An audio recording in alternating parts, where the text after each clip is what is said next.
If the worst thing that had ever happened to her family was the fact that she lost her parents in a plane crash, that would have been shocking enough for me. I mean, that's huge to lose both of your parents in a plane crash. If that is the worst thing that ever happened to that family, I would have just said that they had had to pay a terrible, bitter price to be humans in this world. But all of this, just all the accidents and all the terrible things that have happened to them. Truly, I can see why people were like, is there a curse though? Because it kind of feels like there's a curse.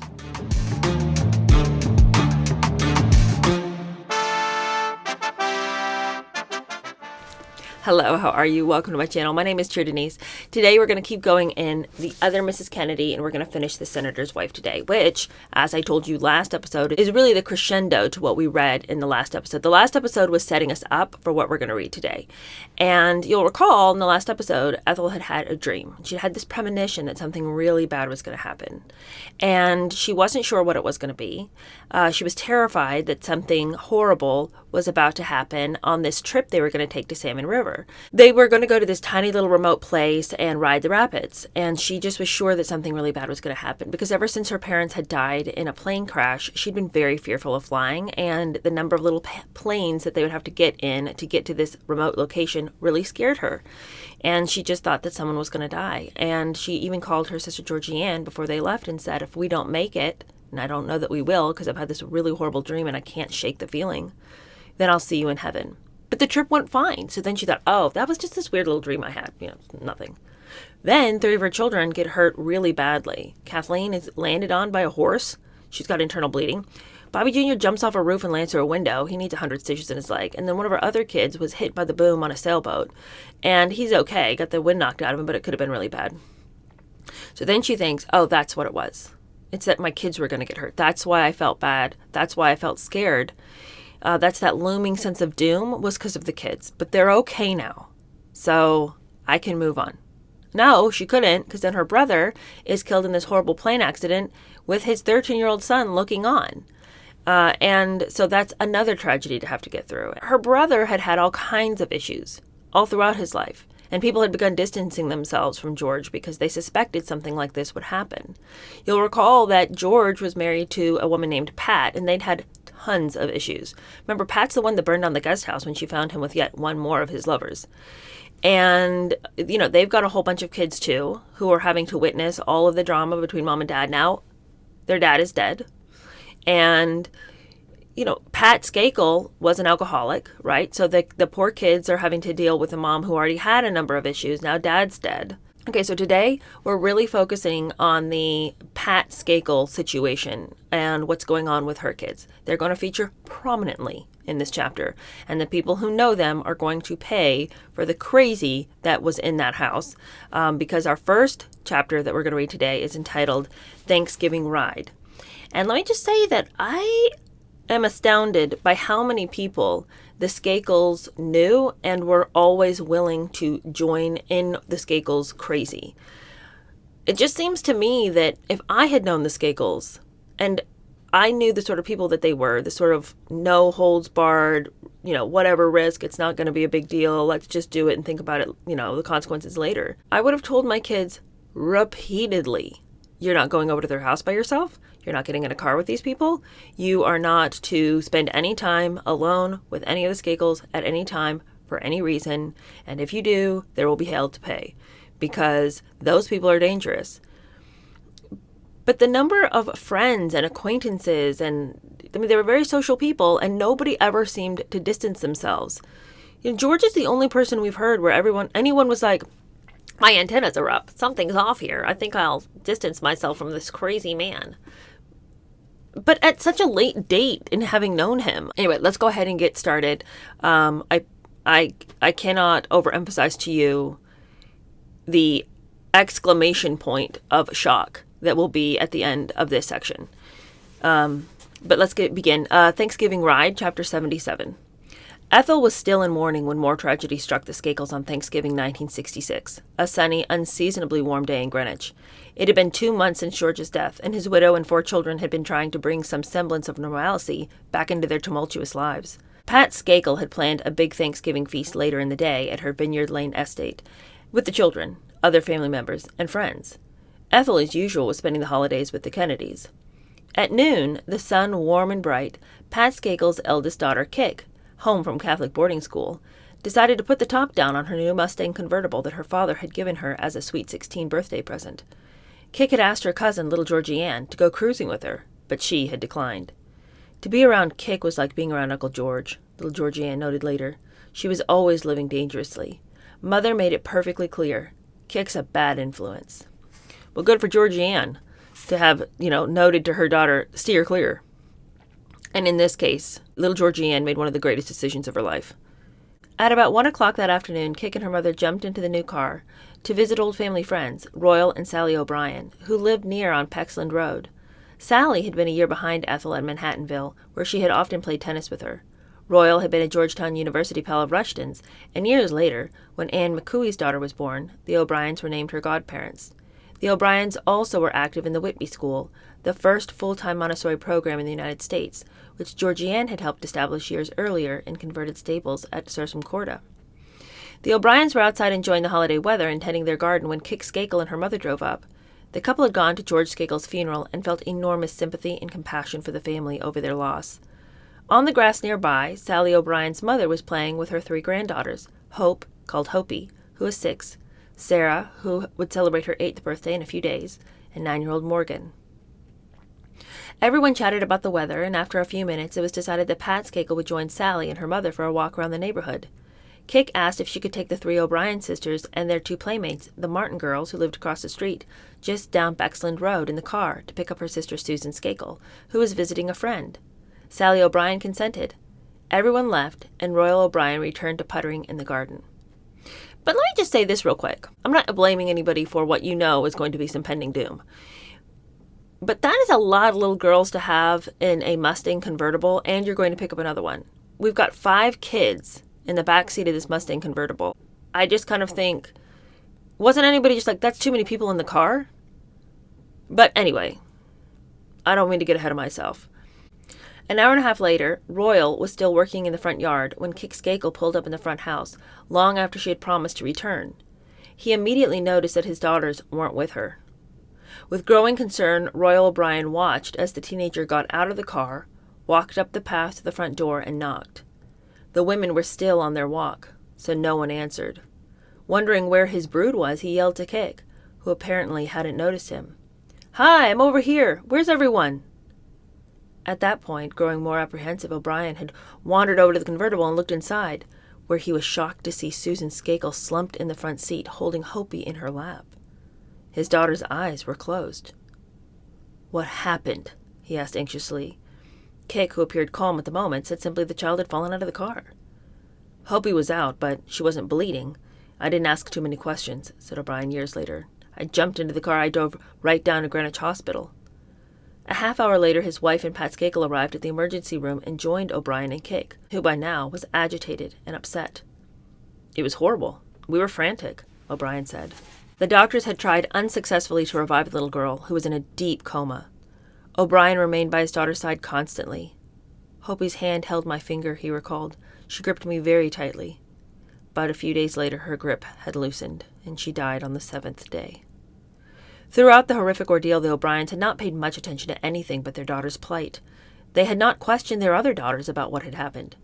They had not read the newspapers, nor were friends and family telling them about any report or rumors that they were hearing about the cause of the accident. The family, everyone felt, had enough heartache and grief to contend with. The day after the accident, on Friday, November 25th, the Greenwich Time led a roundup of Thanksgiving Day accident stories with the O'Brien case.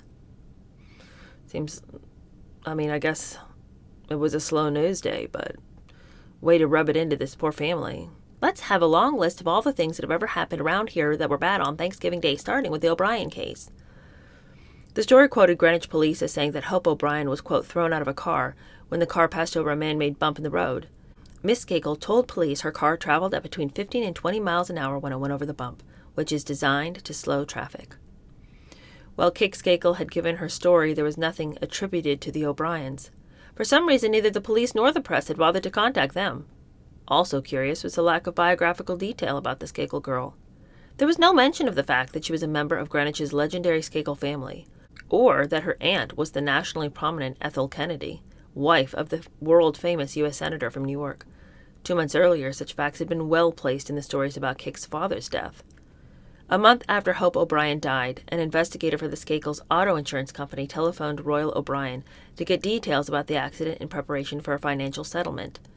It would be the first time that O'Brien would question his daughters, who had been eyewitnesses, about what had occurred that afternoon in Kick Skakel's car.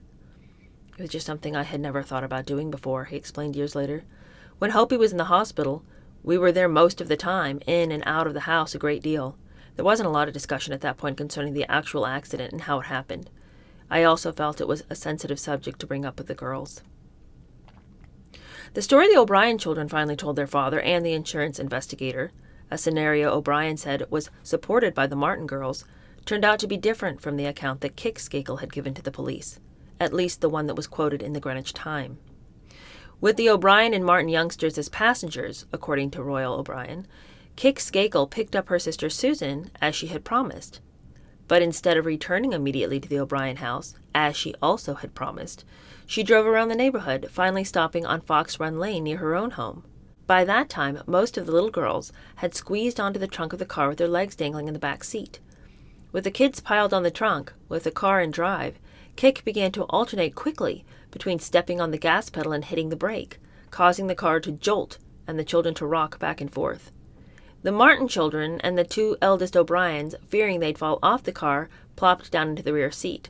But little Hopi, giggling with delight, stayed where she was, pretending she was on an amusement park ride. Then, at 15 to 20 miles an hour, Kick hit the speed bump, and Hopi was thrown off the car, not out, as the newspaper had reported, and hit her head on the street. That's the real way it happened, said O'Brien with finality. I have never had a reason to question my daughter's account. They were 8 and 9 years old at the time. They gave me the innocent truth. They would have had no reason to lie, and they couldn't have made up a story like the one they told me. There were other shockers for O'Brien in the wake of the accident. Just 24 hours after Hope O'Brien was critically injured, the Greenwich police returned Kick Skakel's recently issued driver's license to her. On December 1st, the day the child died, Greenwich Police Chief Stephen M. Barron, Jr., whose department had never once questioned the victim's family, denounced speed bumps as road hazards. The front page headline in the Greenwich Times read, "Barron deplores road bumps as girl succumbs." The story reiterated Kick Skakel's account that the O'Brien girl had bounced out of the car, was thrown out of the car, not off of it, and there was no mention made of the stop-and-go game described by the O'Brien sisters. Also still missing was any biographical information about the Skakel family. Asked whether any charges would be brought against the Skakel girl, Barron said he doubted whether any negligence was involved, but that a coroner's inquest would be held in a few days. Kick was cleared of any blame. Now, I do think it's important to remember that at this time, nobody was wearing seatbelts in the car. So I suppose that's why they said there was no negligence, because nobody would have been strapped down. No one even thought about it. And maybe it was that same sort of view of getting in a car without a seatbelt, because, nobody wore seatbelts. It led the parents to let so many little girls sit in the back seat of a convertible. But it just seems like common sense that a moving car full of 5 little girls in the back seat could have been a dangerous thing. I don't know about the model of this specific Mustang, so maybe it was a really wide seat and it seemed like it was completely and totally capable of holding 5 little girls. But it just feels like, how could you tell me that there was no negligence? A speed bump, if you hit a speed bump at 20 miles an hour, how is that not negligence? If the top's down and there's tons of little girls in the back seat. I don't know. I don't know what people considered negligent back then, because now, riding without, we're so cautious, kids are strapped down into car seats and you better have your seatbelt on, and, not too many people should be crowding. We're so much more careful now. So I don't know how much they thought was just one of those things that happens, just these accidents happen. But certainly, had they known the whole story about the little girl sitting on the top of the car, they would have considered negligence having been done, but nobody bothered to ask. We were never invited to be present, O'Brien said later. We were never in any kind of a court over this case. By 1993, the Greenwich Police Department had disposed of all records of the case. Retired Chief Barron had died in February 1992, and copies of the Greenwich Time for that period when the inquest was held were missing from the files of the Greenwich Library. Interesting. Kick Skakel was devastated by the accident.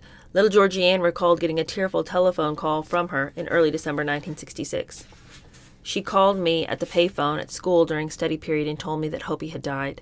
Kick was crying. She's paid hell for it every day of her life. It was horrible for everyone involved. In the wake of Hopi's death, O'Brien emphasized the Skakel family offered an enormous amount of sympathy, but the O'Briens were naturally angry. Pat Skakel tried to be very solicitous, said O'Brien years later. I only saw her once after the accident, and that was when I went over to tell her not to call our house anymore. She was calling constantly, and it was really upsetting Sally. I was contacted by all the Skakels, and they were very solicitous too. The only one who didn't call was Ethel, and she's a very unemotional type, a frightening personality. Interesting. In the end, the Skakels insurance company settled the case with O'Brien's for $25,000. Every Thanksgiving since his daughter's death, Royal O'Brien checks the weather. He's found it ironic that there's not been a Thanksgiving since that ill-fated one in 1966 that had been nice enough to drive around with a convertible top down. I've become very conscious of that fact, he said. A decade later, another girl would die in Greenwich, a death also allegedly linked to one of the Skakels, a nephew of Ethel's. Once again, charges of a cover-up, of power and influence, would be heard. Don't we know it? The more I learn about the Skakels, the more I think it's completely possible that Russian Skakel's son had something to do with that murder in Greenwich. I think there was a time when I thought, it's possible that maybe they were just fingered as the people who did it because they're well known and it would be a more interesting story. There's so many things that had happened with the Skakels, that have happened with the Skakels that we're reading about in this book that I knew nothing of before this, that they were capable of covering up a thing if they wanted it covered up. And it seems like the local authorities were more than willing to help the Skakels along in their endeavors, lest the crime and chaos come back on the police in any way. So let's just help the Skakels cover this one up so we don't have to get up off our asses and do our job. Maybe that's uncharitable of me. I'm sure they did try, but it doesn't seem like they tried very hard sometimes to find the answers. And it just makes me feel more and more sure that the Skakels probably had something to do with that death many, many years later. Okay, now this next chapter, we're going to take a little brief break from the Skakels to talk about Ethel. And this chapter is about another potential tragedy that was occurring in Ethel's life. And then it also talks about the fact that she was inherently a risk taker of her own. And like I said, I think at the top of the episode, I don't know, I've started this episode a couple of times because I couldn't seem to get my words right. But one of the things I think about Ethel is that it was really to her betterment that her husband was like, we stay away from your side of the family. Those people are crazy, and I don't want you associated. I wonder if Ethel would have lived to the ripe old age that she managed to get to, had she been allowed to continue on to have this robust relationship with her family, because it seems like everybody who was in the sphere of the Skakel family eventually paid the price. But she is a Skakel at heart, and she is a risk taker at heart, and we're going to see that you can take the girl out of the Skakel family, but you can't take the Skakel out of the girl. Okay, chapter 78 is entitled Record Breaker. On Thursday, March 23rd, 1967, Bobby left Washington with 6 of his children on Easter break from school and his brother Ted for a long weekend of skiing in New Hampshire. Ethel, very pregnant, but not due until early May, had decided to pass on the trip. She felt she needed some time alone and some rest. But several hours after Bobby and the gang departed, Ethel began to feel the first pangs of labor. Believing she must be mistaken, she telephoned her obstetrician, Dr. John Walsh, who had also brought Jackie's 2 children into the world, and she asked with a giggle whether it was possible. He wasted no time getting to Hickory Hill. Yes, he told her, she was in labor, 6 weeks early. Ethel was taken to Georgetown University Hospital where, at 3:37 a.m. on March 24th, she broke Rose Kennedy's record by giving birth by cesarean section to her 10th, a 5-pound, 4-ounce boy. Now, can we just pause for a second and just say that is a lot of cesarean sections to have? I've never had a C-section, but I have plenty of friends who have, and the surgery is really serious. And this is just bam, bam, bam, bam, one right after another. I think this is her 4th C-section. And does it shock anybody else that her poor body was like, I can't carry this baby to term? Now, I'm not a doctor. I don't know. Maybe the body doesn't need extensive periods of time in healing after these major surgeries. Maybe it is conceivable, possible, healthy, and the body is able to carry a pregnancy to term after yet one more time of having your uterus cut open. It just seems like a lot to ask of your body, but anyway, there they are. Her baby's been born 6 weeks early, and the premonition. Is something terrible going to happen? Is this going to be the time when she loses a baby? She's had all these healthy pregnancies and all these healthy kids, and to my knowledge, she's never had a miscarriage. Is this one of the things that her premonition was about? Is this baby being born so early? Several hours later, Ethel realized that she'd left home so quickly that she didn't even have a change of clothes with her. She telephoned Hickory Hill and ordered what she needed. Young Joe, now 15, jumped into the Kennedy chauffeured car and delivered a fat suitcase to his mother. He was the first of his siblings to see the latest edition. Meanwhile, Bobby, having gotten the word, got out of bed and began the long trek home by car, private plane, and a commercial flight, making it to the hospital by 3:30 the next afternoon. After an hour's visit with Ethel, he told reporters, "My mother said that if she had known it was going to be a race, she wouldn't have stopped at 9. What Bobby didn't tell the press, nor would Ethel, was that the baby's life was in jeopardy during its first few hours of life. He'd been born with congested lungs, the same problem that had claimed the life of Jack's infant son Patrick. It had been touch and go as the life of Ethel's newborn clung by a thread. Luckily, she had not gone to New Hampshire with Bobby, or the baby probably would have died, not able to get the kind of expert medical help offered at Georgetown, where highly skilled doctors and nurses pulled the baby through. I'd just as soon not go through that again," Ethel would tell a friend later. I don't think they needed to tell the press that the baby's life was in jeopardy. Being born 6 weeks early is really serious, even if that happened today. Okay.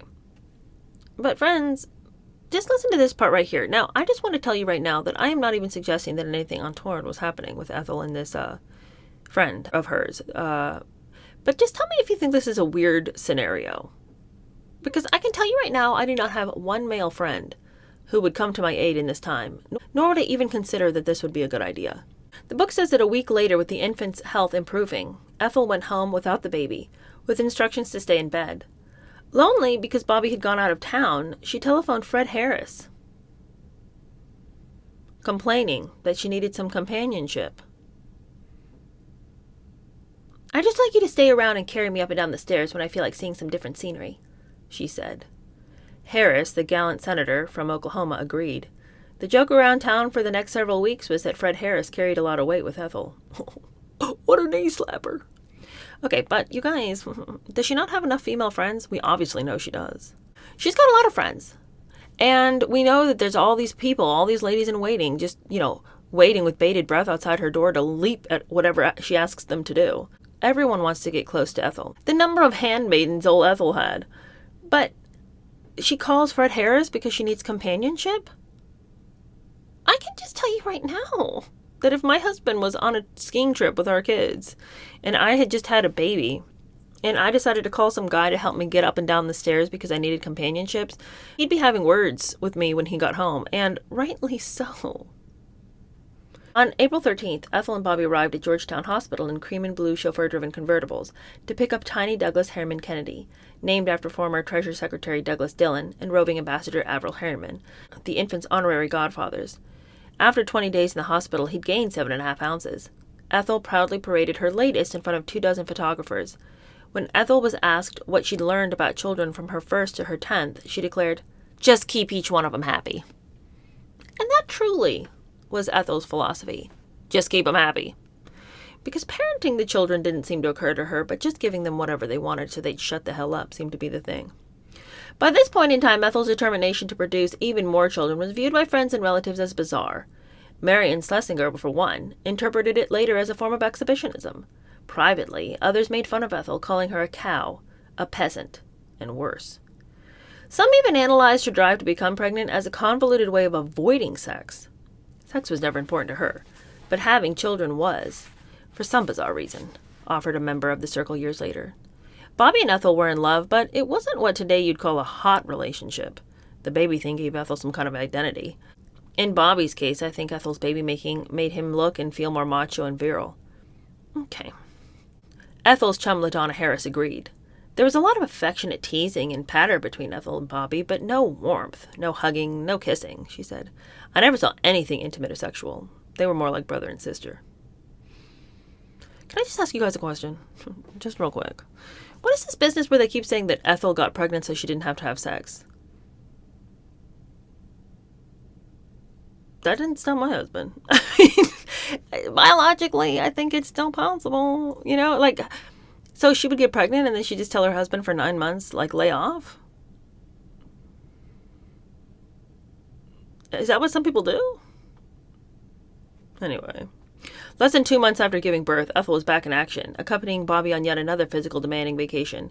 This one involved running the rough water on the upper reaches of the Hudson River. Waving aside the warnings of local residents that shooting the rapids was madness, Bobby and Ethel proceeded with their adventure. It almost turned out to be their last. On May 6, in 40-degree water on a cold and cloudy day, Bobby lost control of his kayak, was thrown headfirst into the water, and swept for a half-mile past partially submerged boulders. An unsuccessful attempt was made to throw him a line as he was borne along helplessly by the rapids, almost slamming into several boulders before finally reaching calmer waters, where he was able to swim to shore. He'd been in the water for only several minutes, but an hour later, as he drank a cup of hot chocolate, he was still shivering. The next day, not to be outdone by her husband, Ethel decided to take to the water herself, as Bobby and some of their children watched from shore. Against the advice of several boating experts, Ethel had persuaded Jim Whitaker and University of Denver ski coach Willie Scheffler to take her down the 7.5-mile course in a canoe. Okay, Ethel. Not long after Ethel got in the tiny boat, 1,000 people waiting at the finishing line of the 10th annual Whitewater Derby heard an ominous announcement on the address system. A rescue party's been sent up the river to get Mrs. Kennedy, who's on a rock. She's having a bad day. Bobby paced nervously, now sipping from a can of beer, waiting for Ethel to appear. 7 of the Kennedy children, who had also made uneventful trips down the rapids, as had Ethel's nieces, including Caroline Kennedy and 2 nephews, Stephen Smith Jr. and Chris Lawford, also waited tensely. There had been so many accidents in recent months that they all expected the worst. Ethel's canoe had overturned in the freezing water 3 times. The last incident had left her and Jim Whitaker stranded on a boulder and clinging to the boat about a mile from the end of the course. They were more lucky than Scheffler, who had swum through the rapids, striking his head on a rock, but he was not badly injured. 10 minutes later, the rescue party reached Ethel. Precariously, she was taken aboard another canoe and brought downstream to calmer water. With typical Kennedy bravado, expressing none of the fear she felt, she joked about the near tragedy. "My advice is, don't ever go on the river with a mountain guide and a ski expert," she said through chattering teeth. The adventures Ethel had started with Bobby could be viewed as an outgrowth of her childhood love of daredevil stunts, but many of the challenges she now met were for Bobby, to prove to him her more Kennedy than Kennedy spirit, from having all those babies to risking her life in the air, on land, and on sea. She was absolutely, completely, totally, and utterly loyal to him, said Gerald Tremblay. She gave him her undying support and love. And that fact was underscored to Tremblay one afternoon at Hyannisport. Now, let me just say real quick that I think that of all the stories that we've heard about the relationship between Bobby and Ethel, this one might be the most insightful as to the dynamic between the two of them. Because I think that Ethel and Bobby had the sort of relationship where she was afraid to displease him in any way. And I think that he knew that, and I think that he kind of wielded that power over her. Gerald Tremblay said that we were out on a little sailboat, and suddenly we came about and the thing tipped over. Ethel had been wearing Bobby's sunglasses, and they fell off into the water. She yelled, "Oh my God!" I thought, Jesus, there's no way she's going to get those back. But she dived in and went under and was gone for over a minute. I was waiting for her to surface, and suddenly I thought, my God, she's drowned. She's been underwater too long. And for what? A pair of sunglasses? I dove under, and I looked for her, and I couldn't see anything. And then she suddenly popped up with the sunglasses in her hand. She was excited that she'd found them. And all I could say was, wow. What went through my mind when she dove in for those glasses was that she was going to catch hell from Bobby if she lost them. And knowing him, he would have given her hell. She had independence, but in that relationship, she was the submissive one. Do you see what I'm saying?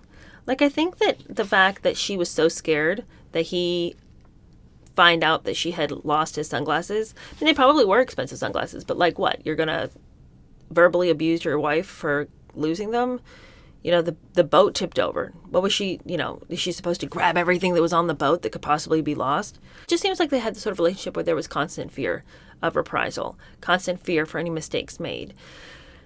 And I feel really sorry for her, because that's a really hard place to live, where you are always worried that this person who you say is your best friend and your lover and, the one that you would do anything for, and you've proven your whole life you would do anything for, is ready to just lose on you if you accidentally mess up, like losing some sunglasses. It's not like there's not enough money in the bank to buy another pair. You know what I'm saying? Like, let's take care of our things. But if accidents happen, do we need to eviscerate people verbally and be unkind to them emotionally because one of your things got lost in a accident? Anyway, I feel sorry for Ethel. I really do. She was trying so hard. Okay, this last chapter is so shocking. Like, because I don't know any of these stories, like, I have nothing to prepare me for what I'm about to read. It's not like reading about the Kennedys when you're like, oh, Chappaquiddick. Oh, yeah, I think I remember about that. It's not like that. I got nothing to prepare me for what I'm about to read. These Skakels were crazy. Okay? Now let's go back to Pat's family. What's going on over there? The tragedies that haunted the Skakel family in 1966 continued unabated into 1967. Friends began to wonder aloud, what's going on here? Are they cursed? The Skakels were now thought of as star-crossed characters in an F. Scott Fitzgerald novel, leaving a trail of disaster behind. And the worst for Ethel has yet to come. Not long after the Skakel accident, her brother Mark was nearly killed. He and a friend, Dion Lowry, went to a wooded area in Greenwich, pried open some shotgun shells with a penknife, and laid down a trail of gunpowder leading to a salt shaker. And then Mark struck a match. The ensuing explosion had sent glass shards into Mark's face and body. His injuries required intensive hospital care. By May 19, 1967, he was well enough to return home, and his widowed mother, Pat, still recuperating from her husband's death and the O'Brien girl tragedy, decided to throw a little party for her son. She invited 2 close friends for dinner, Hilbert Heberling, a captain on the Greenwich police force, and Heberling's wife, Anne, a nurse who worked part-time for one of Pat Skakel's doctors. Heberling, who had a policeman's Irish brogue right out of central casting, had known the Skakel family for years. The Heberlings got to the Skakel house at about 5:30 and were soon joined by George Terrian. I had a few drinks. My wife had a few drinks. George Terrian had a few drinks, recalled Heberling, who was off duty that night. That family and Pat had a history of drinking, but she had nothing to drink that night except soda of some sort. She was not under the influence. She was happy that her family was home and they were all together. Kik Skakel had made shish kebab. Early in the evening, Pat suddenly got up and excused herself from the table. After about 10 minutes, I said, "Where's Pat?" And my wife told me she'd gone to the ladies' room, recalled Heberling. I said, "Gee, she's been gone an awful long time." It was just instinct to go after her. He found Pat sprawled on the hallway floor just outside the bathroom door. From the way she looked, he knew she was dead. I put 1 and 1 together, and I figured that she might have choked on a piece of meat. I put my hand down her throat, and I got it out, a cube of meat from the shish kebab. I yelled to my wife to call the police and to call the Terrian family, since George had just been there. The kids came running in, and they were crying, hysterical. George Terrian called the Skakel family physician, who arrived to console the family about the time the ambulance did. When the police arrived, I told the captain, "She's gone." Almost 9 months to the day that George was killed, his widow had died at age 39 of asphyxiation caused by a piece of meat lodged in her larynx. Georgianne Terrian telephoned Ethel at Hickory Hill to deliver the bad news. Ethel got on the first flight to Greenwich. But Mary Begley, looking back over that terrible period of time, beginning with Ethel's brother's death and ending with her sister-in-law's, felt Ethel, quote, had distanced herself as much as she could from the family, gracefully. For the Skakels, the Kennedys, and the Corrins, Pat's funeral service, a requiem mass at St. Mary's Roman Catholic Church, was a bizarre reunion of friends and family. The 4 Skakel children, Kik, 17, George III, 16, Mary, 13, and Susan, 11, were suddenly orphans. The Skakel and Caroon families had to make some quick decisions about the children. Not an easy task. Some of the Caroons, multimillionaires in the insurance business, were embittered. Over the almost 2 decades of Pat's marriage to George, Pat's 5 brothers and 2 sisters had observed quietly as their sister was battered emotionally by George's womanizing and wildness. Some family members felt that George's excesses were the reason for Pat's alcoholism. "My sister," said Lawrence Caroon years later, "was a wonderful woman." After Pat's sudden death, the Caroons did not want the Skakels to have any role whatsoever in raising Pat's children, who had been out of control for some time. No one even thought of suggesting that Ethel take the children. Well, I mean, on the one hand, she's got, 9 of her own at this point. You know what I mean? Why would anyone suggest Ethel should take some of the kids? She's got a house full of kids. And I think that to put any shade on Ethel for not jumping up to include more, she's just got too many of her own that she's trying to deal with, that she doesn't know how to deal with. And then to include a 17-year-old girl who's out of control into that mix, I mean, I don't blame her for not raising a hand and being like, "I'll take one of the kids." Now, could she have possibly been like, "Let me help in any financial way that I can"? Sure, she could have done that. But to raise a child in her house when she's already got so many, I just don't blame her. As one of Ethel's close friends at the time said later, Ethel would never have taken Pat's kids. It would have been miserable for the Skakel kids to have lived at Hickory Hill. Actually, Ethel never liked anybody else's children but her own. She never really wanted to have anybody else's around, unless it was the Kennedy cousins, of course.